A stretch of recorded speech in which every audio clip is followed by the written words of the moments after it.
In the frozen mountains of Afghanistan, where death whispers through every valley and survival is measured in heartbeats, a young woman soldier lay bleeding in the snow.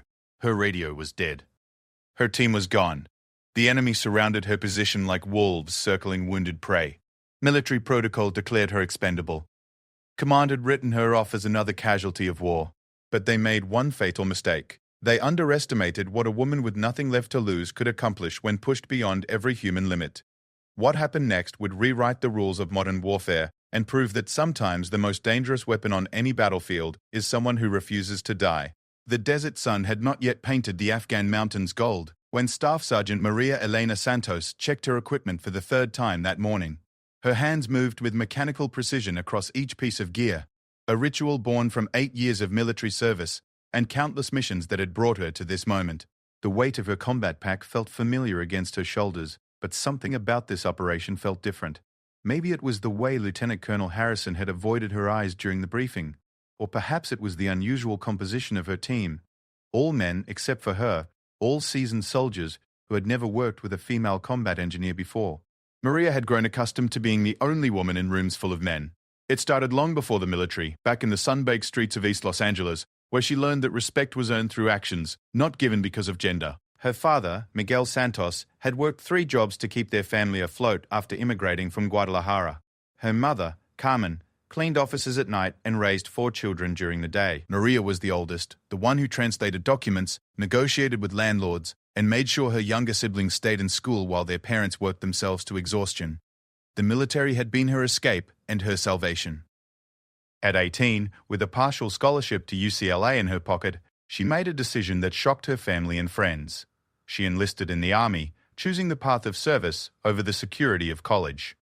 Her parents were devastated. Her guidance counselor called her foolish, and her boyfriend at the time accused her of running away from her responsibilities. But Maria knew something they didn't. She was running towards something greater than herself. Basic training at Fort Leonard Wood had been brutal. The drill sergeants seemed to take special pleasure in pushing the handful of female recruits beyond their limits. Maria remembered the first time Drill Sergeant Mackenzie made her do push-ups until her arms trembled like leaves in a Missouri wind. "Santos," he had growled, "the enemy won't go easy on you because you're a woman." Neither will I. She had done 200 push-ups that day, her body screaming in protest, but she had done them. The next day, she did 250. Her aptitude for mathematics and spatial reasoning led her to the Combat Engineer Corps. While other soldiers were learning to fire weapons and follow orders, Maria was studying the science of controlled destruction. She learned to read the landscape like a book, to understand how bridges could be built or buildings could fall, how explosives could clear paths or create barriers. Her instructors were impressed by her analytical mind and her ability to remain calm under pressure. But it was her fearlessness that truly set her apart. The first time she detonated a controlled explosion, Maria felt something awaken inside her. The precise calculation required, the split-second timing, the raw power contained and directed by human intelligence. It was like conducting a symphony of destruction and creation. Her fellow soldiers nicknamed her Boom, a moniker she wore with pride. But behind the nickname was a growing reputation as one of the most skilled combat engineers in her unit. Afghanistan became her proving ground. She arrived at Forward Operating Base Chapman on a crisp October morning, the mountains rising around the valley like ancient sentinels. The base hummed with activity, helicopters lifting off and landing, convoys rolling through the gates, soldiers moving with the purposeful urgency of people living on the edge of danger. Maria had been assigned to the 47th Combat Engineer Company, a unit tasked with clearing roads, destroying enemy fortifications, and building infrastructure in some of the most hostile territory on Earth. Her first mission leader was Captain James Walsh, a career soldier from Tennessee who had been in Afghanistan for 2 deployments. Walsh was fair but skeptical of having a woman on his team. "Santos," he had said on their first day, "I don't care what's between your legs, as long as you can do the job. But if you can't keep up, you'll get people killed, including yourself." Maria had proven herself on that first mission and dozens that followed. She cleared IEDs from supply routes, demolished Taliban strongholds, and built bridges that allowed humanitarian aid to reach isolated villages. Her teammates learned to trust her judgment and rely on her skills. She could calculate blast patterns in her head, identify the structural weaknesses in a building at a glance, and remain steady-handed while disarming devices designed to kill anyone who touched them. But respect came slowly and had to be earned repeatedly. Every new assignment brought fresh doubts from commanders who questioned whether a woman belonged in combat. Every mistake was magnified, every success minimized. Maria learned to work twice as hard for half the recognition, to bite her tongue when male soldiers made comments about her body or her capabilities, and to prove herself over and over again to men who seemed determined to find her lacking. The morning of the mission that would change everything began like many others. Maria woke at 0500 hours in her bunk at FOB Chapman, performed her morning routine of physical training and equipment maintenance, and attended the daily intelligence briefing. The target was a Taliban stronghold in the Paktika province, hidden in a complex of caves and fortified positions high in the mountains. Intelligence suggested the location was being used to coordinate attacks on coalition forces and train suicide bombers. Lieutenant Colonel Harrison stood at the front of the briefing room, his weathered face serious in the glow of the overhead projector. "Gentlemen," he began, his eyes sweeping the room and settling briefly on Maria before continuing. "This is a high-value target. Our sources indicate that senior Taliban leadership is using this location as a command center. The mission is to infiltrate, gather intelligence, and eliminate any threat to coalition operations in the region. The operation would involve a team of 8 soldiers, including Maria as the combat engineer. Her role would be to breach any fortified positions and ensure the team could navigate the complex terrain. The other team members were all experienced special operations soldiers. Sergeant First Class David Chen, a sniper from California, Staff Sergeant Marcus Johnson, a medic from Alabama, Sergeant Tommy Rodriguez, a communications specialist from Texas, Corporal Jake Morrison, a demolitions expert from Montana, Corporal Kevin O'Brien, an intelligence analyst from Boston, Private First Class Anthony Lewis, a machine gunner from Detroit, and leading them all, Master Sergeant William Bull Patterson, a career soldier with over 20 years of experience and 4 deployments to Afghanistan. Patterson was a legend in the special operations community, a massive man with arms like tree trunks and a reputation for bringing his people home alive. He had initially objected to having Maria on his team, arguing that the mission was too dangerous for someone without extensive special operations training. But Maria's record spoke for itself, and higher command had insisted that her engineering expertise was essential for the mission's success. During the detailed mission planning, Maria studied the reconnaissance photographs and satellite imagery with the intensity of a scholar examining ancient texts. The target was a natural fortress, built into the side of a mountain with narrow approaches and multiple defensive positions. The Taliban had spent months fortifying the location, using caves and rocky outcroppings to create a nearly impregnable stronghold. Most concerning were the intelligence reports of underground tunnels connecting different sections of the complex, creating a 3-dimensional maze that could trap attacking forces or allow defenders to appear behind enemy lines without warning. "This is going to be a tough nut to crack," Patterson admitted during one planning session, his thick fingers tracing the projected assault routes on the map. "The approaches are all uphill, mostly across open ground. They'll see us coming from miles away." Maria studied the topographical data, her mind working through the possibilities. "What if we don't go up?" she suggested, pointing to a section of the map that showed a series of ravines and dry creek beds below the target. These seasonal waterways cut right up to the base of the mountain. If we approach from below, using the natural defilade of the terrain, we could get much closer without being observed. Chen, the sniper, looked at the proposal with interest. "It would put us in dead ground for most of the approach," he agreed. "But what about the final assault? We'd still have to go up that cliff face." "That's where engineering comes in," Maria replied, her confidence growing as the plan took shape in her mind. "I can create shaped charges to blow handholds and foot placement for a climbing route. With proper placement, we could create a path up the rock face that would be invisible to defenders until we're right on top of them." The team spent hours refining the plan, working through contingencies and backup routes. Maria found herself increasingly respected by the other soldiers as they recognized the sophistication of her tactical thinking. Even Patterson began to warm to her presence, though he maintained his gruff exterior. 2 days before the mission, Maria received a video call from her family back in Los Angeles. Her mother's face appeared on the screen, older now but still beautiful, her dark eyes filled with the worry that had become permanent since Maria deployed. "Mija," Carmen said in her accented English. "You look tired. Are you eating enough?" "I'm fine, Mama," Maria replied, forcing a smile. "How are Raphael and Sophia doing in school?" "Your brother made the honor roll," Carmen said with pride. "And Sophia is still talking about becoming an engineer like her big sister." The mention of her younger sister brought a genuine smile to Maria's face. Sophia was 16 now, brilliant and determined. Everything Maria had been at that age, but with more opportunities and fewer obstacles. "Tell her to study hard," Maria said, "and remind her that she doesn't have to join the army to be an engineer." Her father's face appeared beside her mother's on the screen. Miguel looked older than his 55 years, worn down by decades of hard labor, but his eyes still held the fierce pride that had driven him to cross a desert to give his children a better life. "We're proud of you, Maria," he said simply, "but we also worry. Come home safe to us." After the call ended, Maria sat alone in her quarters, thinking about the life she had left behind and the one she was building. Her army salary supported not just herself but helped her younger siblings with school expenses and kept her parents from working quite as many hours. Every mission she completed, every skill she mastered, every barrier she broke down was not just for herself but for her family and for the women who would follow in her footsteps. The night before the mission, Maria performed her final equipment check with obsessive thoroughness. Her combat load included standard infantry weapons, an M4 carbine with attached grenade launcher, a Beretta M9 pistol, fragmentation grenades, smoke markers, and enough ammunition for an extended firefight. But her specialized engineering equipment was what made her unique on the team. Shaped charges for breaching walls and creating climbing holds, det cord for precise controlled explosions, electronic detonators that could be triggered remotely, tools for disarming improvised explosive devices, and a portable ground-penetrating radar unit that could detect tunnels and hidden chambers. She also carried personal items that connected her to home and purpose.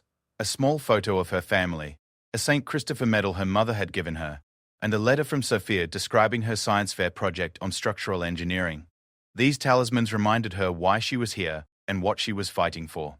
The final briefing took place at 2200 hours in a secure conference room deep within the base's command center. The walls were covered with detailed maps, reconnaissance photos, and communication procedures. Lieutenant Colonel Harrison reviewed the mission parameters one final time, his voice steady and professional despite the inherent dangers of the operation.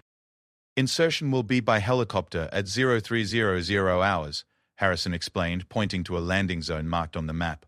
"The bird will drop you here, approximately 15 kilometers from the target. You'll have to move cross-country through difficult terrain, avoiding Taliban patrols and reaching the objective before dawn. Once you're in position, you'll observe and gather intelligence until you have a clear picture of enemy strength and disposition." Patterson raised his hand. "Rules of engagement, sir? You are authorized to use deadly force to protect yourselves and accomplish the mission," Harrison replied. "But remember, the primary objective is intelligence gathering. We need to know who's in that complex and what they're planning. Captured enemy personnel and documents are worth more than body counts." The team leader's eyes found Maria across the room. "Santos, your job is to get this team into that fortress and out again. The intelligence suggests heavy fortification and possible underground installations. Your engineering expertise is critical to mission success." Maria nodded, feeling the weight of responsibility settle on her shoulders like a familiar burden.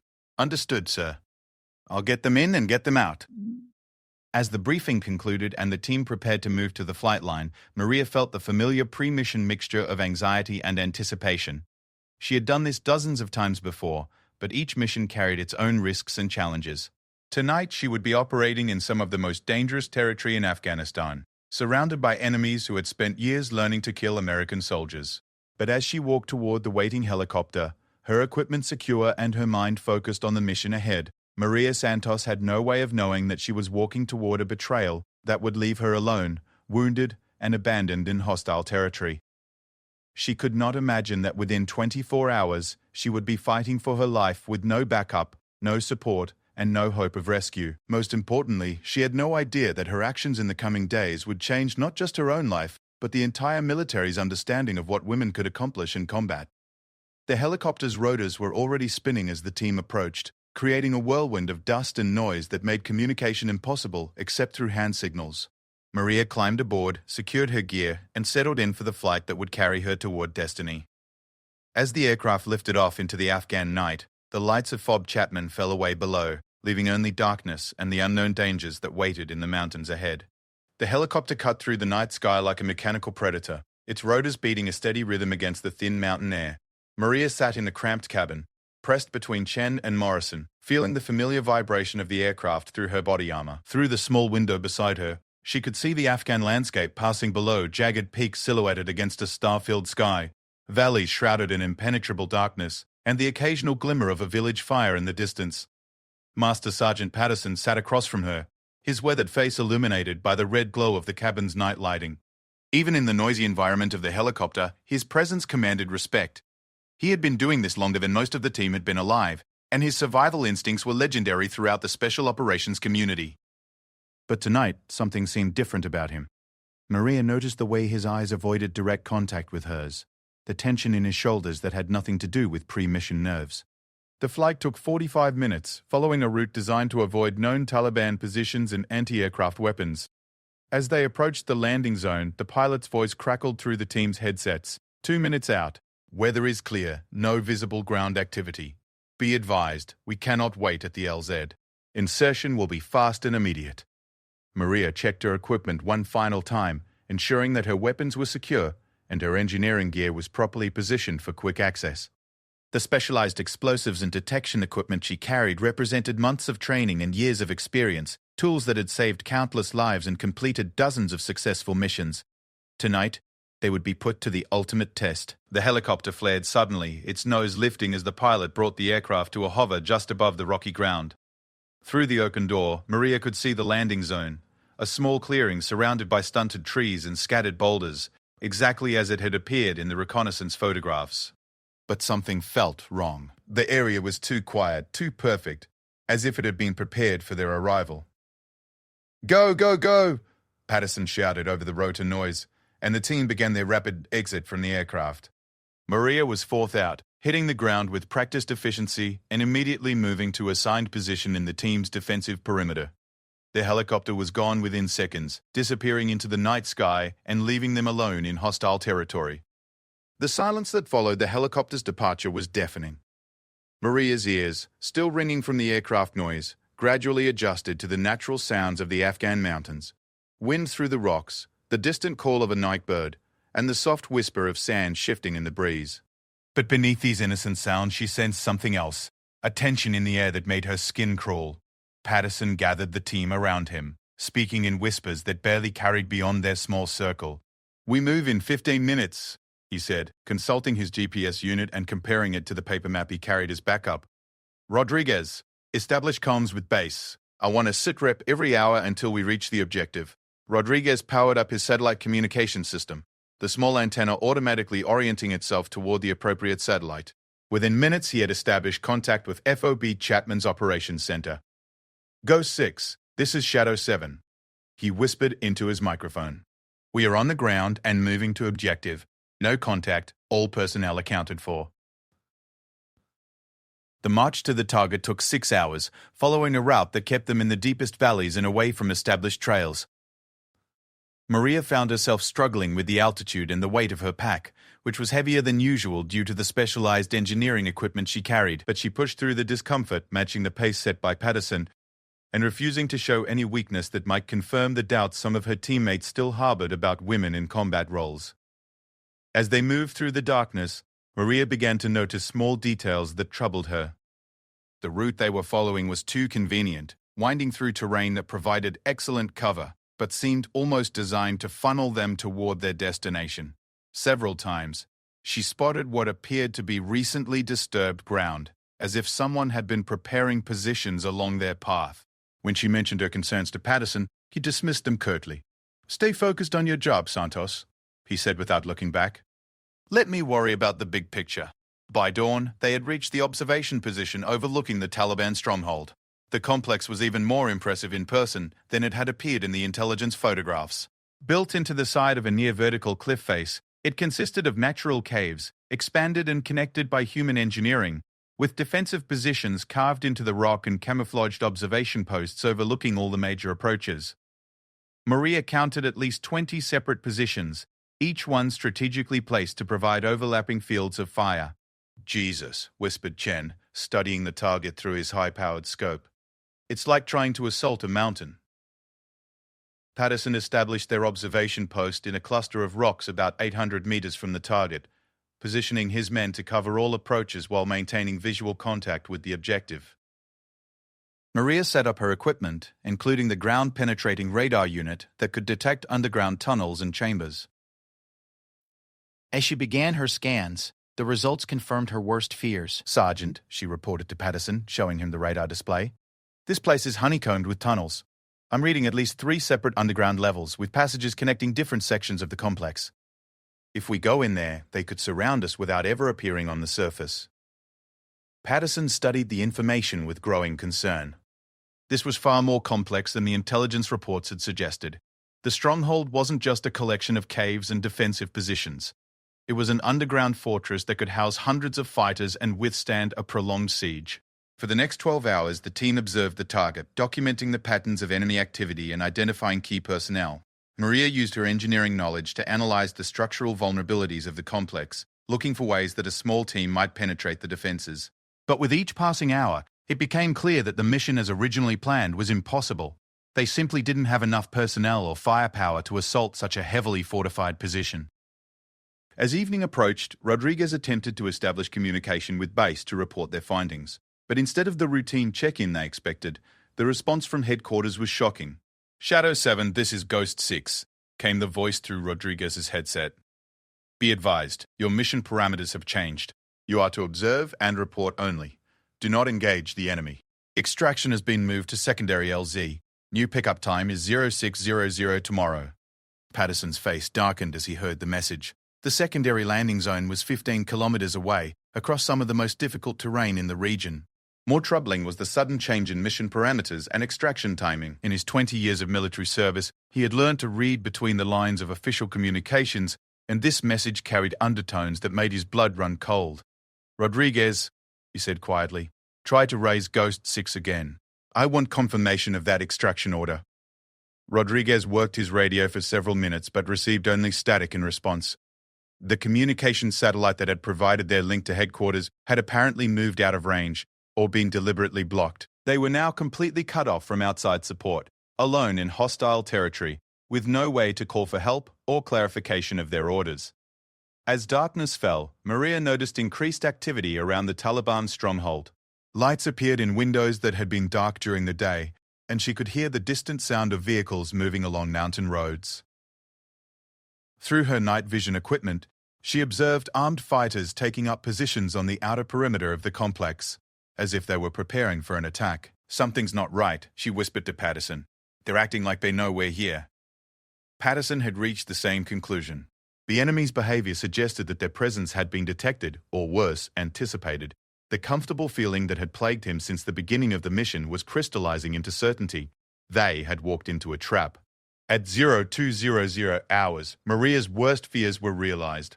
The attack began not with the roar of gunfire, but with the subtle sound of movement in the darkness around their position. Taliban fighters had used the extensive tunnel system to emerge behind the American team, surrounding them without ever being detected by their sophisticated surveillance equipment. The first indication of trouble came from O'Brien, who was monitoring the northern approach to their position. "Movement," he whispered into his radio. "Multiple contacts closing on our position from the north." Before Patterson could respond, muzzle flashes erupted from 3 different directions simultaneously. The Taliban had positioned themselves carefully, using the rocky terrain to create a crossfire that turned the Americans' defensive position into a killing zone. Bullets ricocheted off the rocks around them, sending fragments of stone flying through the air like shrapnel. "Contact!" Patterson shouted into his radio. "We are under attack from multiple directions. Request immediate air support and extraction." But there was no response. From headquarters, the radio remained silent except for the hiss of static, leaving the team completely alone in their desperate fight for survival. Maria found herself separated from the rest of the team as they scattered to find better defensive positions. The attack had caught them in the open, away from the prepared fighting positions they would have preferred. She wedged herself between 2 large boulders, using the natural shelter to protect herself from the incoming fire, while trying to locate her teammates in the chaos of the firefight. The battle raged for 20 minutes, with neither side able to gain a decisive advantage. The Americans had superior training and equipment, but the Taliban fighters knew the terrain intimately and had achieved complete tactical surprise. Gradually, Maria realized that her teammates were being picked off one by one. She heard Johnson calling for medical support over the radio, his voice tight with pain. Morrison's machine gun fell silent after a sustained burst of return fire. Chen's precise sniper shots, which had been keeping several Taliban positions suppressed, stopped altogether. "Santos!" Patterson's voice crackled through her headset. "We need an exit route. Can you blow us a path through the rocks to the south?" Assessed the terrain quickly, identifying a cluster of boulders that could be demolished to create a narrow passage toward the extraction route. But as she prepared her explosives, a Taliban fighter appeared on the ridge above her position, firing down into her hiding place with an AK-47. The bullet caught her in the left shoulder, spinning her around and slamming her against the rock wall. Pain exploded through her upper body, but her military training kicked in automatically. She rolled to her right, bringing her M4 carbine up and firing a 3-round burst that dropped the enemy fighter before he could fire again. But the damage was done. Blood was flowing freely from her shoulder wound, and she could feel her strength ebbing with each heartbeat. Worse, the Taliban fighters had used the distraction to close in on the American positions. She could hear the distinctive sound of close-quarters combat shouting in Pashto, the metallic clatter of weapons, and the dull impact of hand-to-hand fighting. "All stations, this is Patterson," came the desperate voice through her headset. "We are overrun. Falling back to secondary positions. Santos, if you can hear this, get out of here." "That's an order."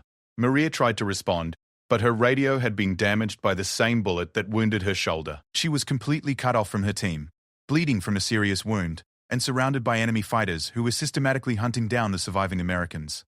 For the next hour, she listened to the sounds of battle growing more distant as her teammates fought a running retreat through the rocky terrain. Gradually, the gunfire diminished and then stopped altogether, leaving only the whisper of wind through the mountains and her own labored breathing. As dawn broke over the Afghan mountains, Maria Santos found herself in a situation that no military training had fully prepared her for.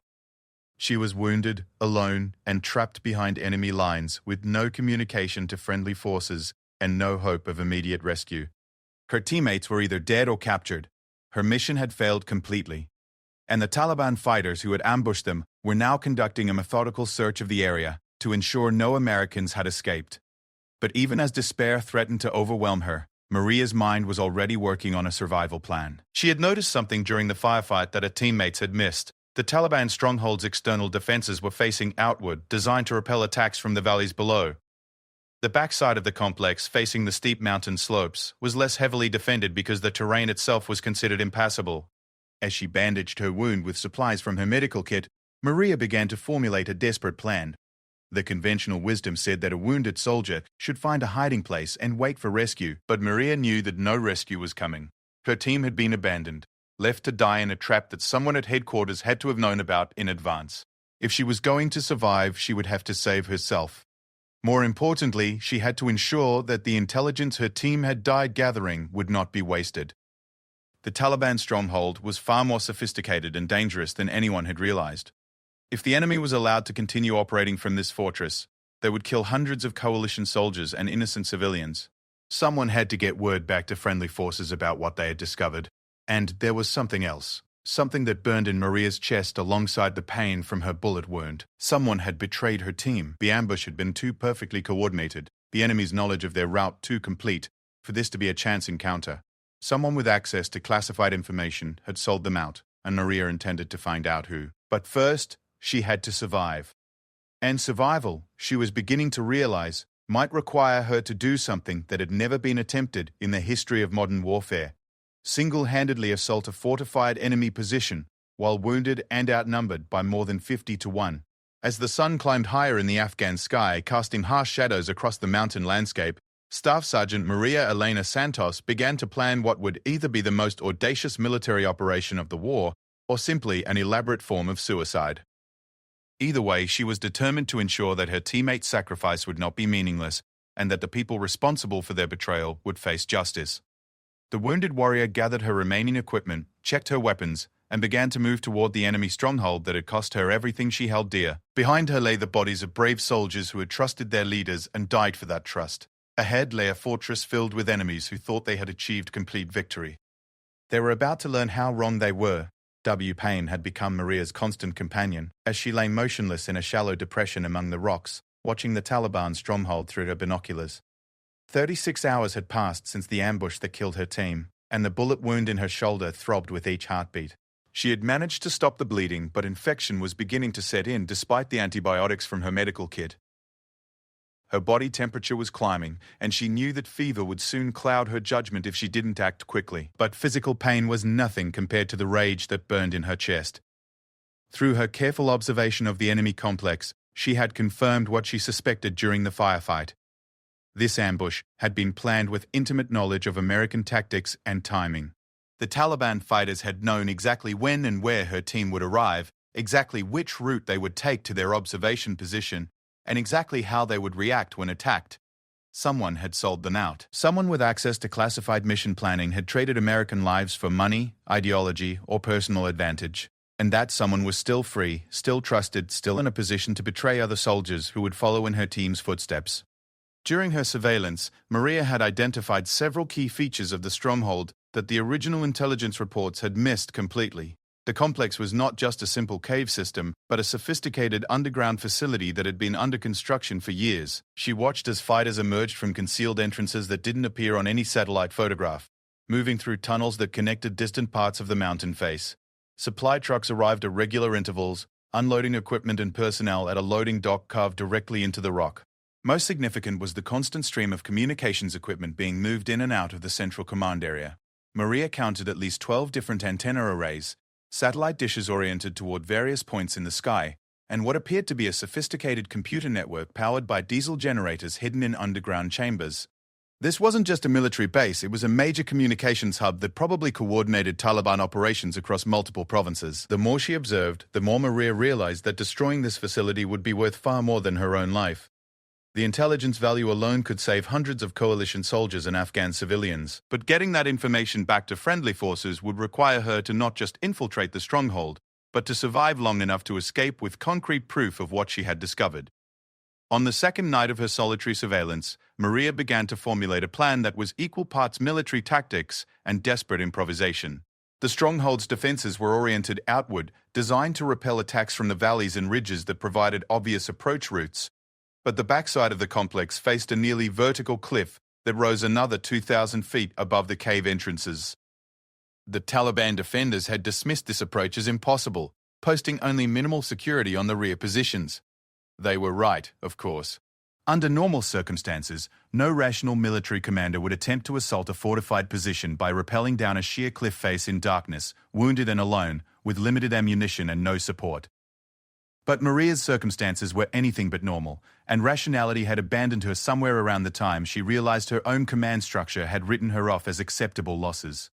Using her engineering knowledge and the specialized equipment she still carried, Maria began to see possibilities that others would miss. Pear-shaped charges could be used for more than just blowing holes in walls. Properly placed, they could create handholds and anchor points in solid rock. Her det cord could be fashioned into improvised repelling equipment. Her night vision gear would allow her to navigate in complete darkness while the defenders remained blind. Most importantly, her understanding of structural engineering gave her insights into the stronghold's vulnerabilities that even its builders might not fully appreciate. She had identified several critical support points in the visible cave structure, places where precisely placed explosives could cause catastrophic structural failure throughout the entire complex. If she could reach those positions and place her charges correctly, she might be able to bring down significant portions of the underground facility while creating enough chaos to escape in the confusion. The plan that emerged from her feverish calculations was audacious to the point of insanity. She would climb the cliff face above the stronghold under cover of darkness, rappel down to the rear entrance she had identified through her surveillance, infiltrate the complex while the defenders slept, plant her explosives in strategic locations throughout the underground tunnels, gather intelligence on the communications equipment and personnel, and then fight her way out as the charges detonated behind her. On paper, the plan had perhaps a 5% chance of success. In reality, Maria knew it was probably closer to 0.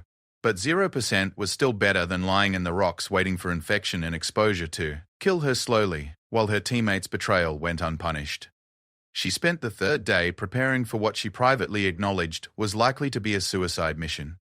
Her equipment was inventoried and organized for maximum efficiency. Every ounce of weight had to serve multiple purposes when she would be carrying everything up a cliff face in darkness.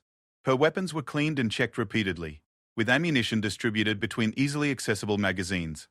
Her explosives were prepared with timer delays that would give her exactly enough time to reach her planned escape route. Assuming everything went perfectly, most emotionally difficult was writing her final letter home. Using a page from her field notebook and a pencil stub, she wrote to her parents and siblings, trying to explain why she had chosen this path without revealing details that might compromise military security. She told Sophia to pursue her dreams of becoming an engineer, but to do it in a world where buildings rose instead of fell. She thanked her parents for the values and strength they had given her. She asked them to be proud of her choices, even if they couldn't understand them. The letter went into a sealed plastic bag along with her dog tags and the intelligence she had gathered about the stronghold. If her body was ever recovered, someone would eventually find the information and understand what had happened here. Her teammates' sacrifice would not be completely meaningless, even if her own desperate gambit failed. As sunset approached on her third day of solitary surveillance, Maria began her approach to the cliff face. Moving with extreme caution to avoid detection by the Taliban patrols, she made her way to the base of the massive rock wall that rose above the enemy stronghold. Up close, the cliff was even more intimidating than it had appeared through her binoculars. Nearly vertical granite, swept by constant wind, with few natural handholds and loose rock that could give way at any moment. But Maria had climbed mountains before, both during military training and in the Sierra Nevada as a teenager. More importantly, she had the advantage of modern technology and explosives expertise that allowed her to create her own path up the rock face. Working by feel in complete darkness, she began placing small shaped charges at strategic points in the cliff wall, each one precisely calculated to blast a handhold exactly where she would need it for the next stage of her ascent. The climb took 4 hours and represented one of the most physically demanding challenges of her life. Her wounded shoulder screamed in protest with each movement, and several times she had to stop and rest while fighting waves of dizziness from blood loss and infection. But her determination kept her moving upward, one handhold at a time, until she finally reached the narrow ledge she had identified as her starting point for the descent into the enemy complex. From her position high above the stronghold, Maria could see the entire layout of the facility spread out below her like a three-dimensional map.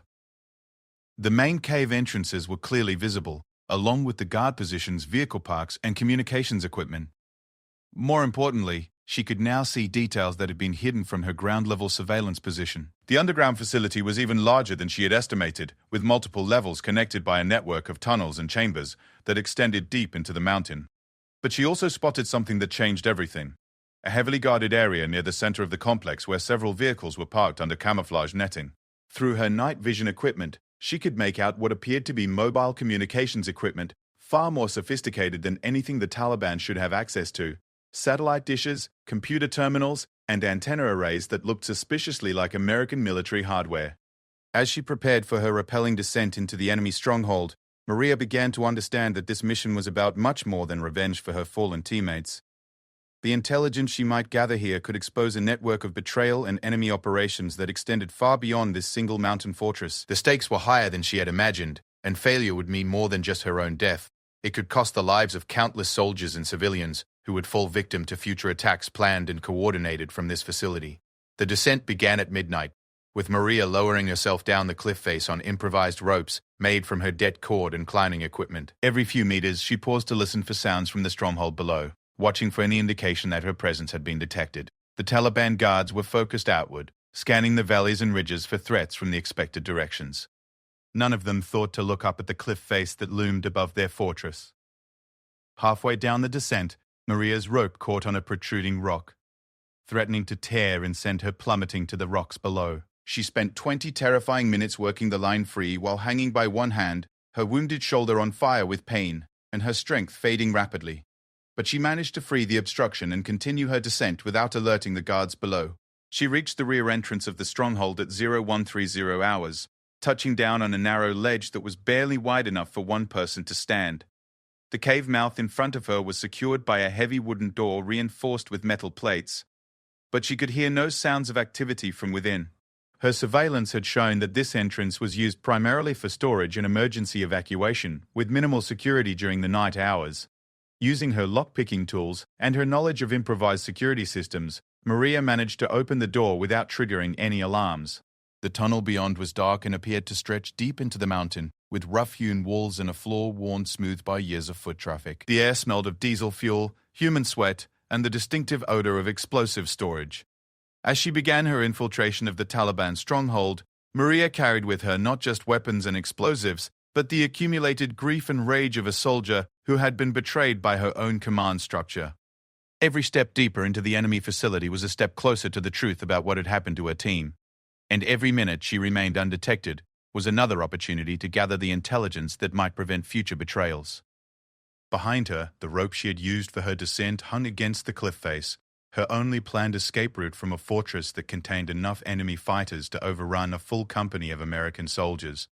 Ahead lay a maze of tunnels and chambers where discovery would mean immediate death, and where her only allies were darkness, silence, and the element of surprise. But Maria Santos had not climbed a mountain and rappelled into hell just to die quietly in some forgotten cave. She had come to gather intelligence, to plant explosives that would cripple the enemy's operations, and to ensure that the soldiers who had died in the ambush would not be forgotten. Most of all, she had come to prove that a wounded woman with nothing left to lose could accomplish what an entire special operations team had been unable to do. As she disappeared into the shadows of the Taliban stronghold, Maria carried with her the hopes of her fallen comrades and the determination of a warrior who refused to accept defeat. The next few hours would determine whether she emerged as a hero who had changed the course of the war, or simply became another casualty of a conflict that seemed to devour heroes and villains with equal appetite. Either way, the Taliban fighters sleeping in their mountain fortress had no idea that death had just walked through their back door, carrying explosives and a thirst for justice that burned brighter than the pain of her wounds. The interior of the Taliban stronghold was a labyrinth of tunnels and chambers carved into the living rock, more sophisticated than any cave system Maria had ever encountered. As she moved deeper into the complex, her night vision equipment revealed an underground world that had been years in the making. Electric cables ran along the ceiling, providing power to fluorescent lights that remained off during the night hours. The walls were reinforced with concrete and steel supports, creating a permanent installation that could withstand bombing or artillery bombardment. Maria paused at each intersection, listening carefully for sounds of human activity while consulting the mental map she was building of the facility's layout.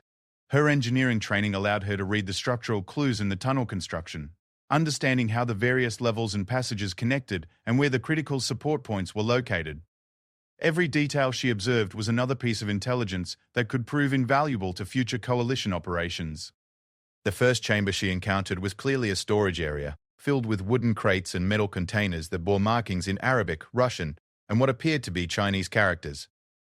Using her small flashlight with a red filter to avoid detection, Maria documented the serial numbers and identifying marks on the containers, recognizing some of them as advanced communications equipment and electronic warfare systems that should not have been available to Taliban forces.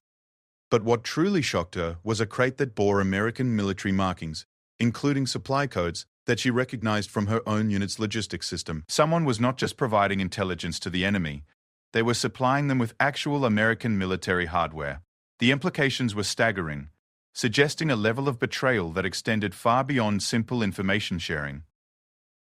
As she photographed the evidence with the small digital camera from her equipment pack, Maria heard footsteps approaching from deeper in the tunnel system. She quickly extinguished her light and pressed herself against the wall behind a stack of crates, controlling her breathing to avoid detection. 2 Taliban fighters passed within arm's reach of her hiding position, speaking in hushed tones in what sounded like Pashto mixed with Arabic.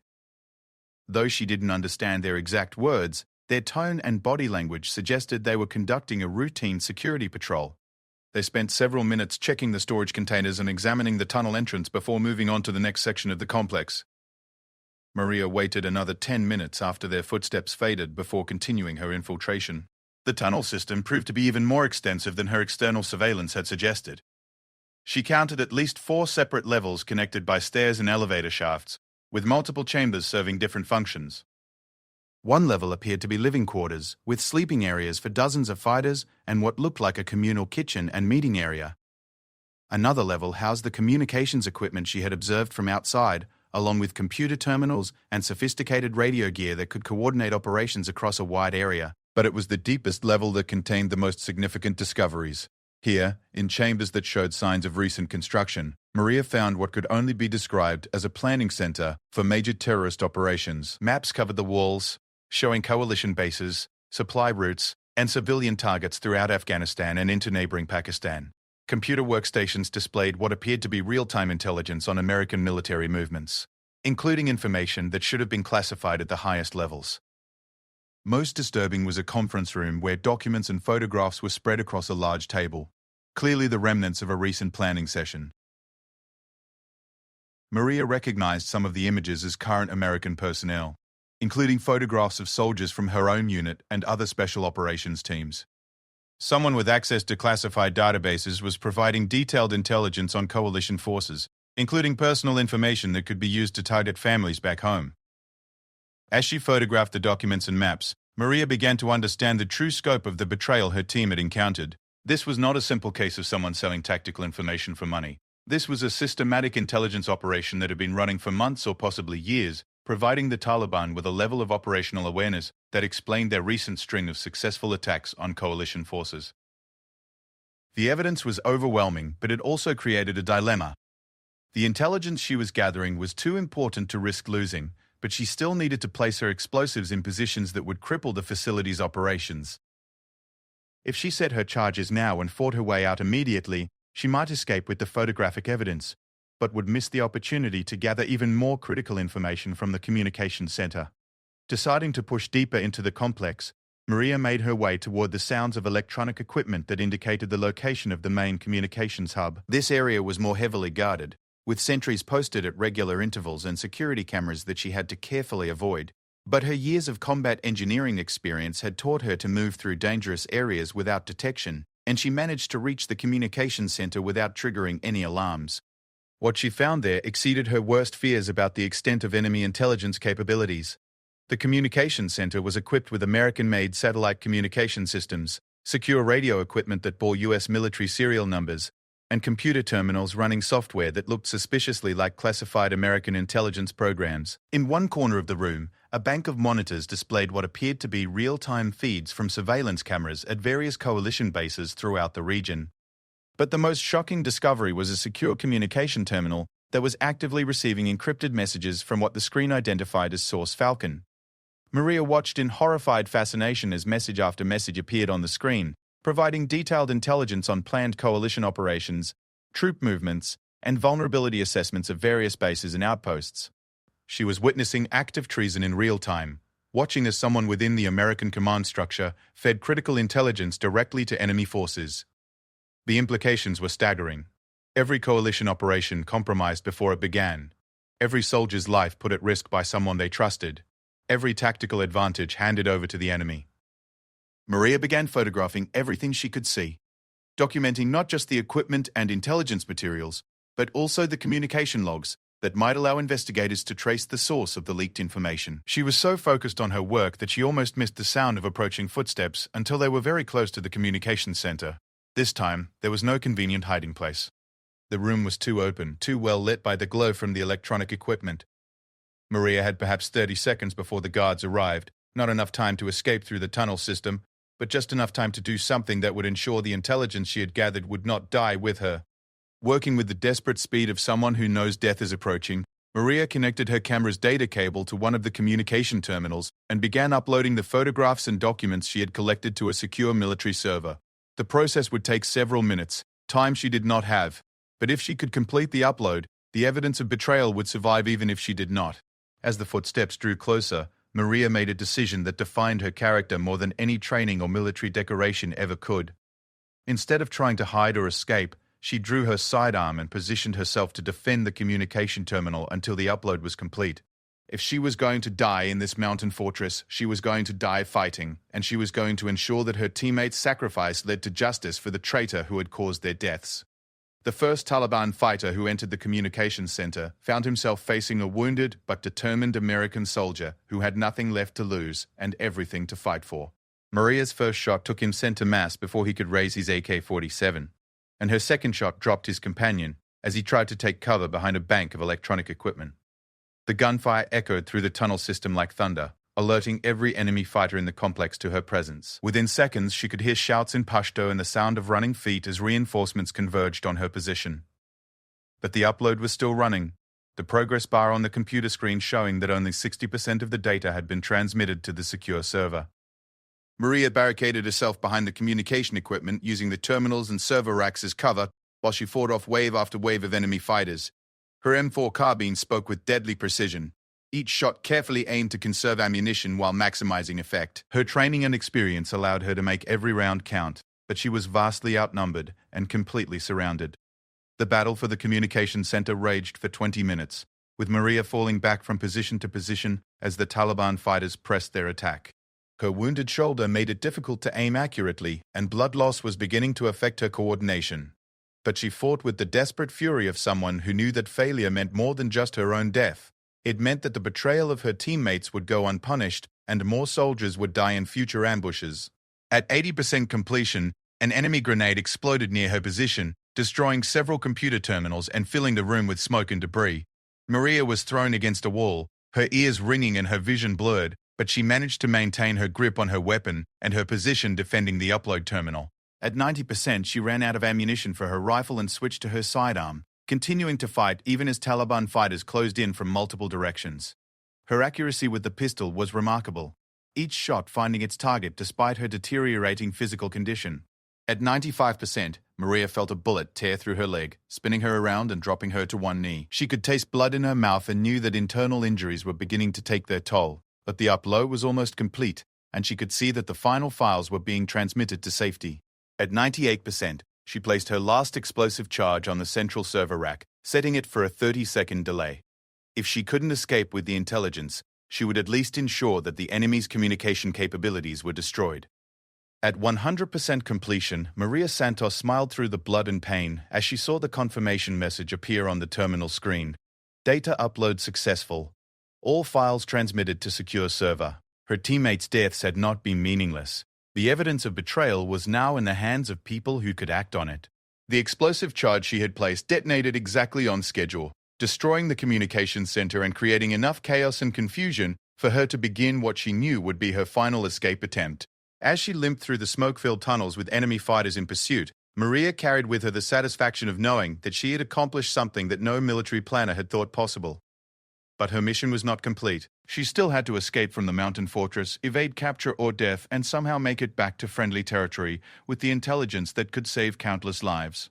Behind her, the Taliban stronghold was erupting in chaos as commanders tried to understand how a single American soldier had penetrated their most secure facility and destroyed their primary communications hub. Ahead lay the most dangerous part of her journey, fighting her way out of a mountain fortress while wounded, outnumbered, and pursued by enemies who now knew they faced a threat unlike anything they had ever encountered. Maria Santos had become something unique in the annals of warfare. A wounded woman warrior who had infiltrated an impregnable enemy stronghold and lived to tell about it. Whether she would survive to actually tell that story remained to be seen. The explosion of Maria's final charge created a shockwave that rippled through the mountain stronghold like an earthquake, bringing down sections of tunnel and sealing off entire areas of the complex. Emergency lighting flickered throughout the remaining passages as backup generators struggled to maintain power to critical systems. In the chaos that followed, Maria found herself presented with the first piece of luck she had experienced since the mission began. The blast had opened a previously unknown passage that led toward the rear of the complex, away from the main concentrations of enemy fighters. Her escape route took her through a maze of natural caves that connected to the artificial tunnel system, spaces that had been incorporated into the stronghold's design but were too narrow and unstable for regular use. Maria crawled through gaps barely wide enough for her body, ignoring the fire in her wounded shoulder and leg as she pushed herself toward what she hoped was freedom. Behind her, she could hear the sounds of Taliban fighters organizing search parties, their voices echoing through the rock passages as they tried to coordinate their pursuit of the American soldier who had just destroyed their command center. Blood loss was beginning to affect her seriously now, creating a growing weakness that made each movement more difficult than the last. She had applied field dressings to her wounds, but they were temporary solutions that couldn't address the internal damage she knew she was sustaining. Her medical training told her that without proper surgical intervention within the next few hours, she would likely die from her injuries regardless of whether the Taliban caught her. But death held no terror for Maria anymore. She had accomplished the impossible, gathering intelligence that would save countless lives and exposing a betrayal that reached into the highest levels of the military command structure. Her teammates' deaths had been avenged, and future soldiers would not fall into the same trap that had claimed Patterson, Chen, Rodriguez, and the others. Whatever happened to her now was secondary to that achievement. The natural cave system eventually led her to a narrow opening that emerged halfway down the cliff face, several hundred meters from the rear entrance. She had originally used to infiltrate the stronghold. The opening was concealed behind an outcropping of rock that made it invisible from below, but Maria could see the entire valley spread out beneath her, as well as the frantic activity around the Taliban complex as fighters searched for the intruder who had caused such devastation. From her elevated position, she could also see something that filled her with grim satisfaction. smoke rising from multiple points within the stronghold, indicating that her explosives had caused more damage than just the destruction of the communication center. Secondary explosions suggested that ammunition storage areas had been affected, and the lack of radio traffic indicated that the enemy's ability to coordinate their response had been severely compromised. But Maria's moment of triumph was short-lived.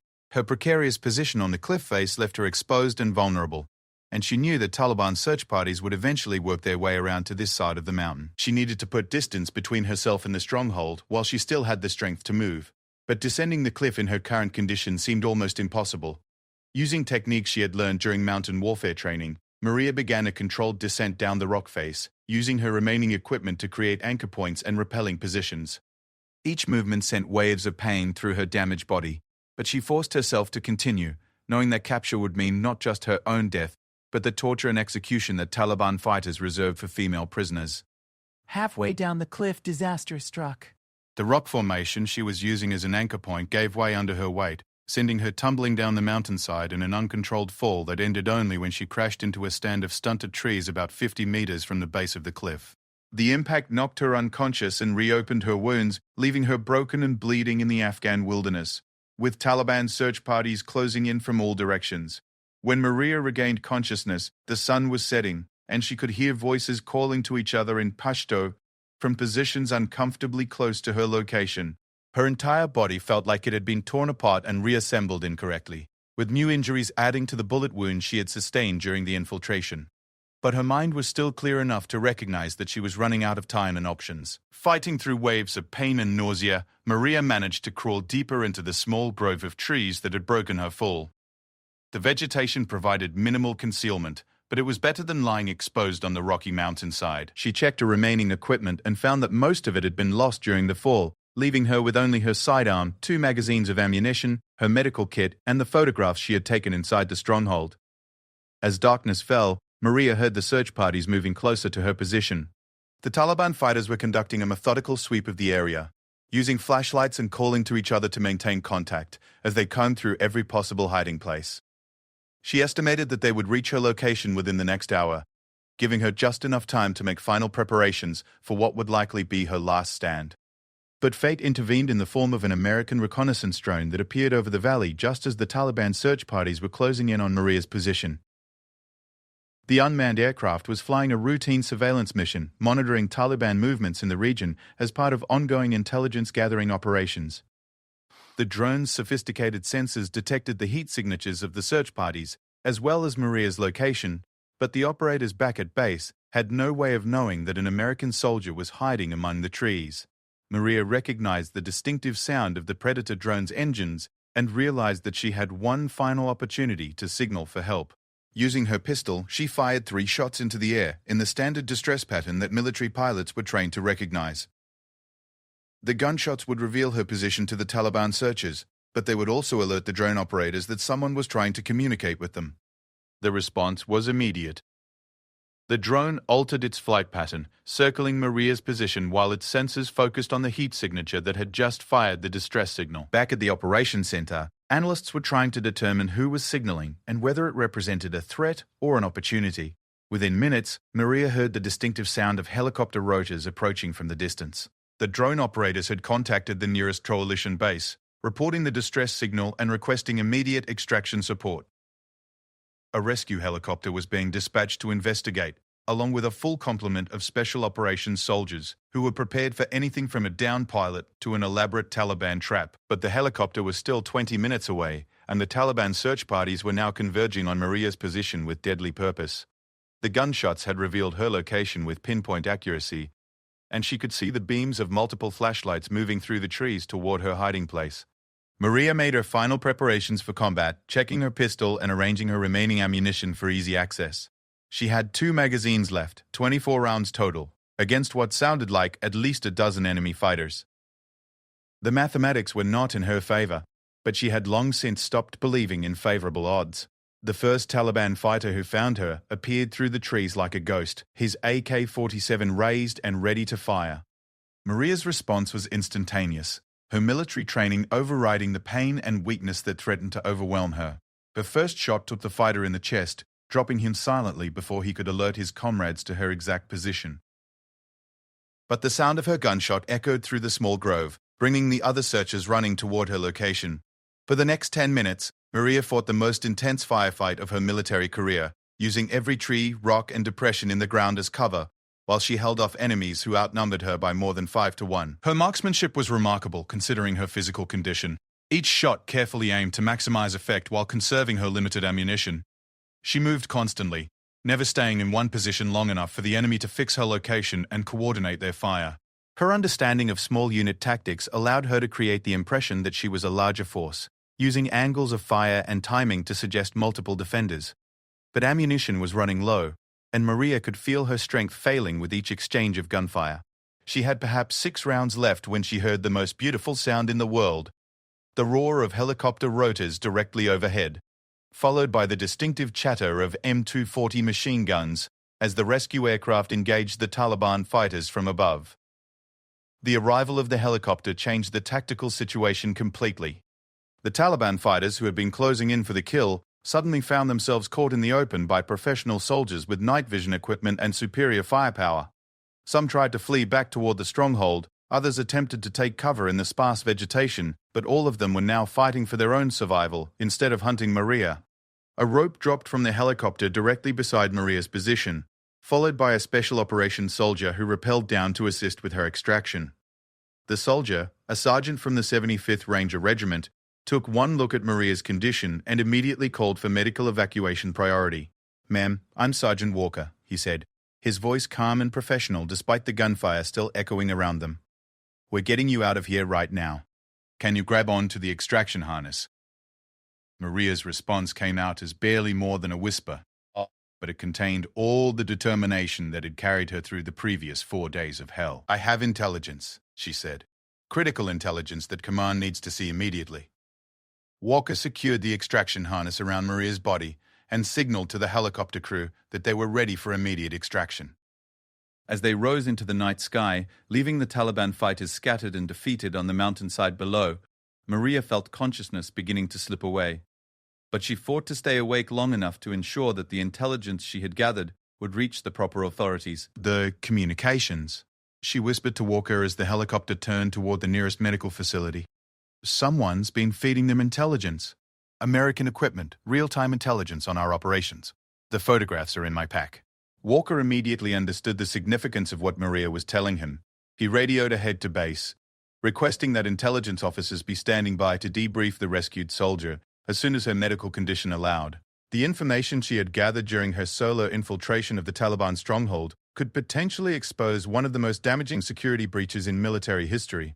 The helicopter flight to the field hospital seemed to take forever, but Maria held on to consciousness through sheer force of will, determined to see her mission through to its conclusion. She thought about her teammates who had died in the ambush, about her family back in Los Angeles who would soon learn of her incredible ordeal, and about the future soldiers whose lives might be saved by the intelligence she had risked everything to obtain.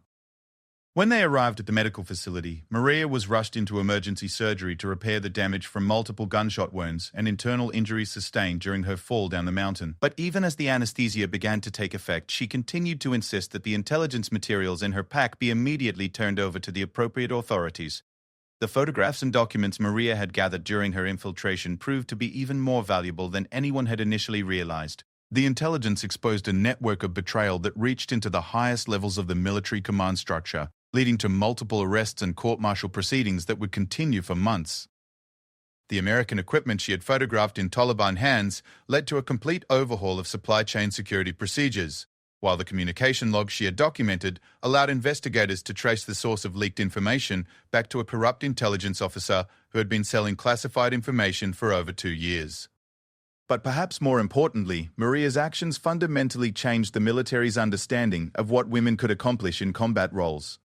Her solo infiltration and successful intelligence-gathering mission became a case study taught at military academies and special operations schools around the world.